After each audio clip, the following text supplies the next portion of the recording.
Hi everyone, and welcome to today's class. And today we are still under portfolio theory.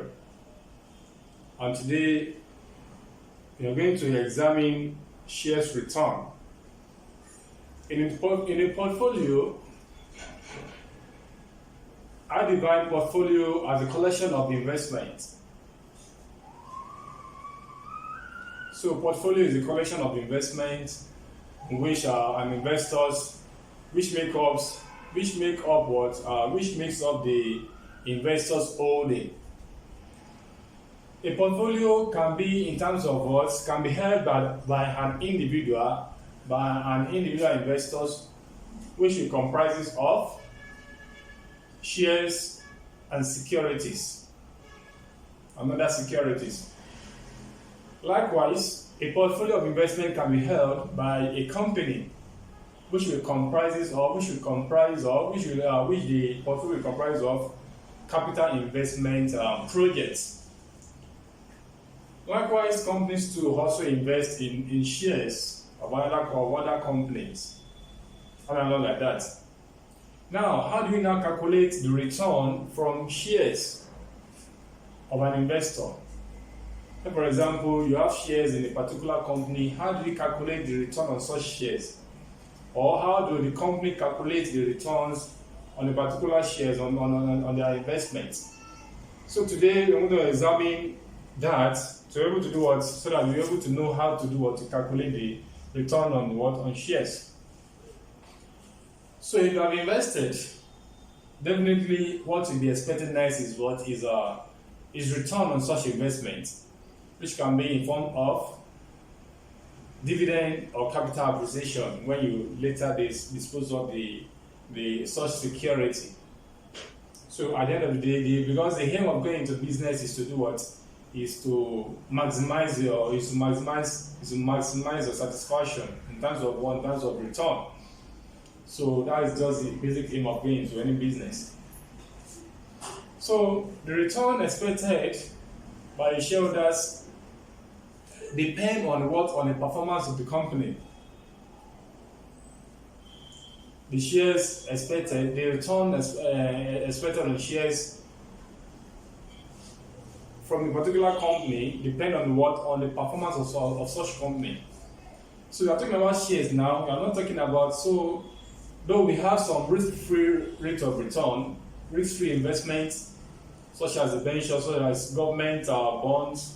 So on that note, you know what you are expecting from such investment. But when you're talking about shares varies. It depends on what the return on shares depend on the performance of the company.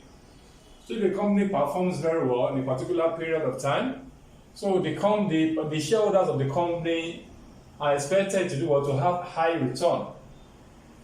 Likewise, if the company performs woefully, does not perform very well, there will be low return. And sometimes the company will not even give return back to the shareholders.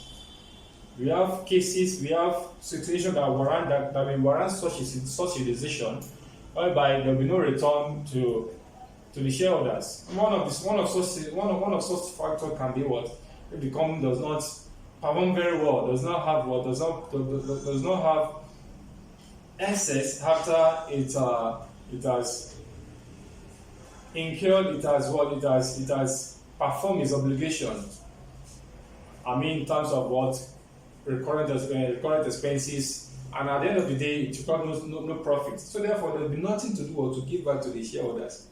And sometimes the company may also not give return back to the shareholders if the company is having viable projects at hand.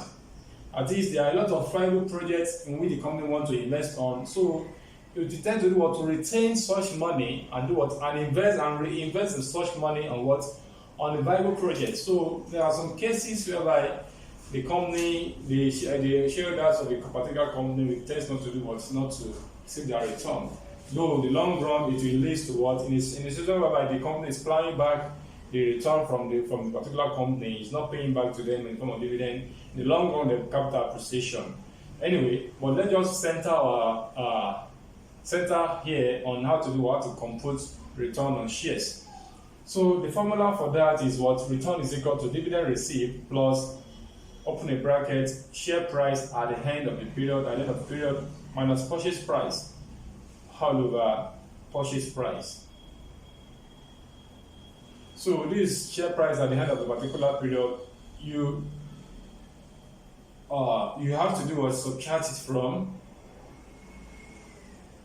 your purchase price, the price at which you purchase the investment at the initial stage.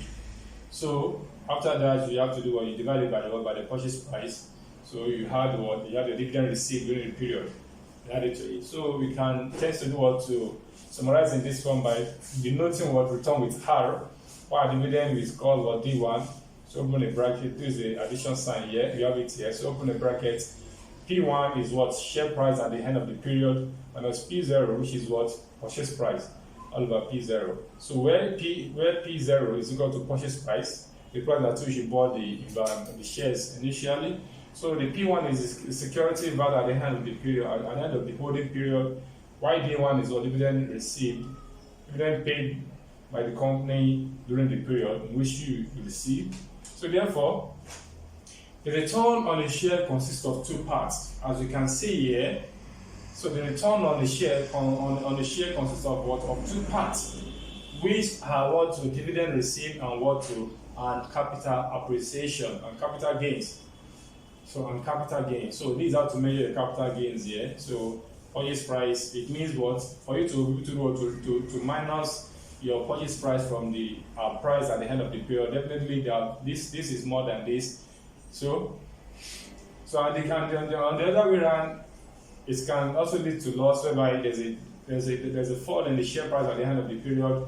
So in that scenario, your purchase price will be more than the share price at the end of the period. But so at the end of the day, you need to do what? To know whether you have made your return. You know your return. So you just want to know how well such shares has performed. So in a simple term, this is the formula for calculating what the share of computing the shares return. But in order for you to know how these are being done. So at this junction, this is just how to calculate shares return in a portfolio under portfolio theory.